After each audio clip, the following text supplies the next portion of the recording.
For weeks now, the Sri Lankan government has said images like these, broadcast on pro-Tamil outlets, are just Tamil Tiger propaganda.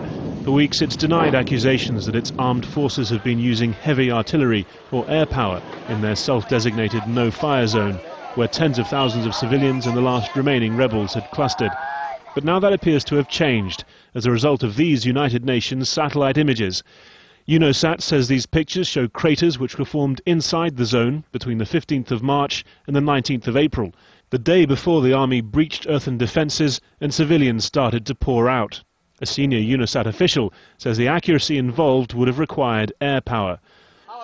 Now, a senior foreign ministry official tells Al Jazeera that the government has indeed bombed its self-declared no-fire zone from the air, but that it was weeks ago and the targets were the rebels' heavy guns, well away from civilian areas. As long as the retaliation is proportionate, it is perfectly legitimate. And what we did exactly was located these guns and retaliated against those guns. But I would challenge anybody to say that these shell holes were created once the civilians moved into this area and it became occupied by the civilians. That's a very different line from the one that was being maintained at the time UNOSAT says the bombing craters were being made. The categorical position has always been that this is a no-fire zone that we have declared, and we will not fire to that no-fire zone. There is no shelling. We demarcated this safe zone for the safety of the civilians. There is no shelling taking place in that area. The Sri Lankan government says these images from pro-Tamil sources, reportedly showing a recent aerial bombardment, are spliced together and misleading. Nonetheless, these latest comments appear to confirm that the Sri Lankan military has, despite repeated denials, fired into an area where it says the Tamil Tigers have been using civilians as human shields. Many of those who have managed to get out say the rebels were indeed holding them against their will and fired on them to prevent their escape. As more details emerge from the last bloody weeks of this long civil war, the charges against both sides are mounting. Harry Fawcett, Al Jazeera. Palitha Kahuna is the Permanent Secretary of Sri Lanka's Foreign Affairs Ministry. We'll speak to him live in just a few moments, but first, here's what he told me 2 weeks ago when I asked him about the reports that the military was attacking inside its no-fire zone. So you do admit that there are civilians in this area? There are civilians in there. So do you admit that there is government shelling also in this area? Absolutely not, because the government has issued instructions, very strict instructions, to the military not to use aerial bombing or shelling into this area. I know you're going to tell me that there are some people in that area who claim that the area is being shelled. I think we have only the government's version and the LTT version to go by. The government says it does not shell, and we believe that the government troops do not shell this area. Are there a large number of rebels in this area? The number is small. We believe that there are about 200 rebels trapped in this area who are using the civilians as a shield to protect themselves. The government does not shell this area because we know that the area is full of our people, our civilians, and we have no need to sell this area for the simple reason the fruit is about to fall into our hands after 25 years of fighting. So why should we create volunteers? Why should we create sympathizers for the other side by shelling this area? And Dr. Kahuna now joins us again on the phone from Colombo. Dr. Kahuna, I believe you've been listening to those sound bites there, some of them denying the shelling, although just a few hours ago you said that the government had retaliated to the Tamil Tigers and taken them out using proportionate force. So there has been firepower in the safe zone. Now, Gabriela, you've got to get a timeline onto those statements. What I said earlier was accurate. The government at the time was not shelling, and what I said today is also accurate.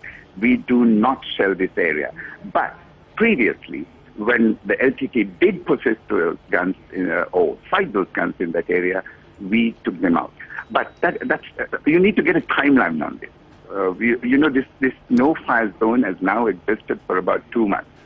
The LTT, when it pulled back into this area, an area that was created by us for the safety of the civilians, not for the safety of the LTTE. We had to do something about it because they were firing at our troops, advancing on them from this zone. That was weeks ago.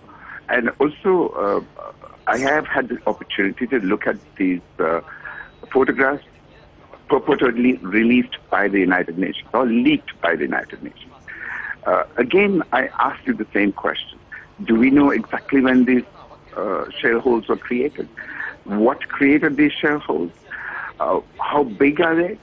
I think it's important to determine all this. The government will determine this not for any other reason, but to disprove the claim that the government had actually been responsible for most of these shell holes. Dr. Cohen, I'm glad you've taken a look at those UN satellite pictures. Now, the head of the Rapid Mapping Unit has told us that the craters were caused by airstrikes, most likely. The dates were between the 15th of March, with the latest crater on the 19th of April, and the satellite technology used to accurately pinpoint date and location. So, as far as the UN is concerned, there has been shelling in that area, and the government, who's made many conflicting reports, just keeps denying this. We would like to determine the dates of those shell holes ourselves. We are not going to rely on the UN. We are not exactly certain what sort of skills or expertise the UN has to decide that a particular shell hole was made on a particular day. I think that's remarkable. That type of skill is remarkable, especially when you're looking at a satellite photo.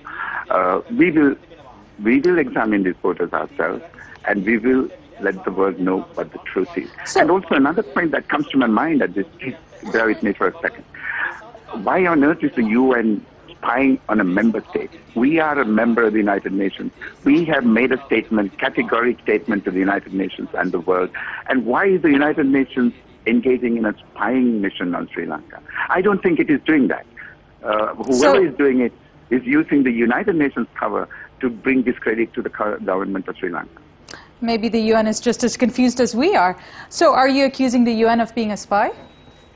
I'm not accusing the UN, but I believe that someone or some groups are using the UN as a cover to bring discredit to a member state. We are an equal member of the United Nations like any one of the other 193 members. This is a very frightening prospect. The UN going around the world spying on its member states just to build up cases. If you have nothing to hide, why are you so concerned about this? No, I think it is a worrying tendency, because this is an organization of which there are 193 members, big, small, very small. And what right does the UN have, or anybody working for the UN, have to go around building up cases to discredit those countries? Okay, well, let's go back to exactly what is happening in Sri Lanka's no-fire zone. You are denying, or are you denying, that there has been any kind of artillery fire since February 12th, since it was declared a safe zone? As I said in the morning, Gabriela, this is an area that has been contested by the Tamil Tigers and the government for the last 13 or 14 years. There was a major military camp belonging to the government in that area previously. Fighting had been intense. Artillery, tank fire, etc. took place on an incessant basis. That is why we would like to decide for ourselves by using our experts as to when those shell holes were created on the ground. We do not believe that they were caused in recent times. Well, Dr. Palitha Kahuna, thanks very much for talking to us again.